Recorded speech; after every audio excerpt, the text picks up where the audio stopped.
এই মুহূর্তে বাংলাদেশের রাজনৈতিক অঙ্গনের সবচেয়ে আলোচিত ও মানবিকভাবে স্পর্শকাতর বিষয়টি হল বেগম খালেদা জিয়ার শারীরিক অবস্থা। সেই সঙ্গে বেগম জিয়ার সংকটাপন্ন এই অবস্থায় পরিবারের সদস্যদের উপস্থিতি নিয়েও রয়েছে আলোচনা।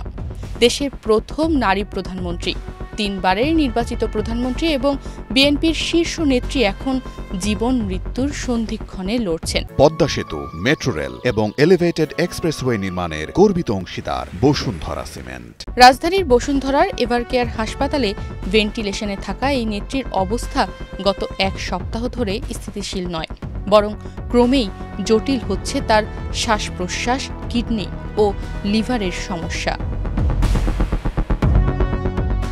মায়ের এই মুমূর্ষু অবস্থায় একমাত্র জীবিত সন্তান তারেক রহমানের দেশে ফেরা নিয়ে জোরে সোরে চলছে আলোচনা। 2 দিন আগে ফেসবুকে স্ট্যাটাস দিয়ে নিজেই এ বিষয়ে ব্যাখ্যা দিয়েছেন তারেক রহমান। তিনি লিখেছেন, তার দেশে ফেরার সিদ্ধান্ত গ্রহণের সুযোগ অবারিত ও একক নিয়ন্ত্রণাধীন নয়। স্পর্শকাতর সেই বিষয়ে বিস্তারিত বর্ণনার অবকাশও সীমিত বলেও উল্লেখ করেন তারেক রহমান। রাজনৈতিক বাস্তবতার সেই পরিস্থিতি প্রত্যাশিত পর্যায়ে উপনীত হওয়া মাত্রই স্বদেশ প্রত্যাবর্তনে তার সুদীর্ঘ উদ্বিগ্ন প্রতীক্ষার অবসান ঘটবে বলেও আশাবাদী বিএনপির ভারপ্রাপ্ত চেয়ারম্যান।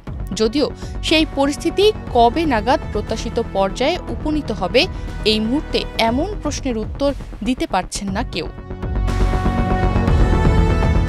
তবে লন্ডনের ঘনিষ্ঠ সূত্র বলছে, তারেক রহমানের দেশে ফেরা নিয়ে সব জটিলতা কাটানোর সর্বাত্মক চেষ্টা চলছে। সহসাই সেটা হয়ে গেলে স্ত্রী জোবায়দা রহমান ও মেয়ে জাইমা রহমানকে সঙ্গে নিয়েই বাংলাদেশে আসবেন বিএনপির ভারপ্রাপ্ত চেয়ারম্যান। আর এই মুহূর্তে তারেক রহমানের দেশে ফেরা নিশ্চিত না হলে তাকে লন্ডনে রেখেই মেয়ে জাইমা রহমানকে নিয়ে দেশে আসতে পারেন জোবায়দা রহমান। তবে জিয়া পরিবারের এই সদস্যরা কবে নাগাদ বাংলাদেশে আসতে পারেন তা এখনও চূড়ান্ত হয়নি।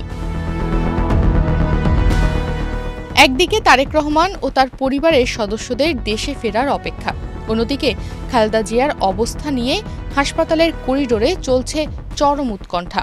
জিয়া পরিবারের সদস্যদের মধ্যে সেখানে আছেন ছোট ছেলে প্রয়াত আরাফাত রহমান কোকোর স্ত্রী সৈয়দা শামিলা রহমান। মুমূর্ষু শাশুড়ির পাশে সার্বক্ষণিক অবস্থান করছেন তিনি।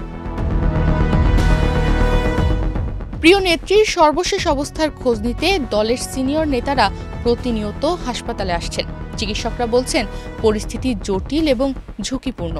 লিভারজনিত মারাত্মক জটিলতা, কিডনির কার্যক্ষমতা কমে যাওয়া, রক্তের সংক্রমণ এবং শ্বাসকষ্ট মিলিয়ে তার অবস্থা চরম সংকটে পৌঁছেছে।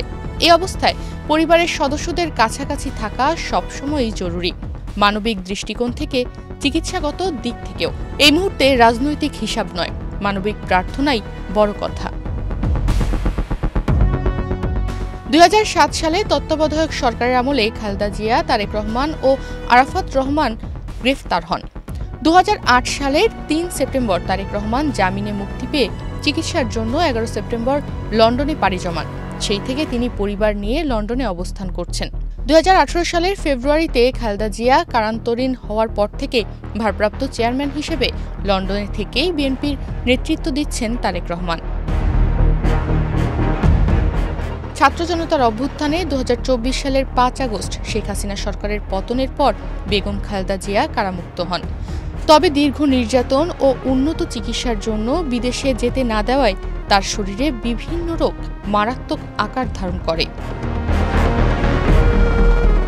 পরিবর্তিত রাজনৈতিক পরিস্থিতিতে এবছরের 8 জানুয়ারি চিকিৎসার জন্য লন্ডনে যান খালেদা জিয়া। বিখ্যাত লন্ডন ক্লিনিকে 117 দিন চিকিৎসা শেষে 6 মে দেশে ফেরেন তিনি। ওই সময় তার সঙ্গে দেশে আসেন 2 পুত্রবধূ, জোবায়দা রহমান ও আরাফাত রহমান কোকোর স্ত্রী সৈয়দা শামিলা রহমান সিথি। সেবার 1 মাস ঢাকায় অবস্থানের পর 5 জুন লন্ডনে ফিরে যান তারেক রহমানের স্ত্রী জুবাইদা রহমান। ফলে তারেক রহমানের দেশে ফেরা নিয়ে জটিলতা থাকলেও জুবাইদা রহমানের ক্ষেত্রে তেমনটা নেই। তাই খালেদা জিয়ার বর্তমান শারীরিক অবস্থায় দ্রুতই তিনি দেশে আসবেন, এমনটাই আশা করছেন সবাই।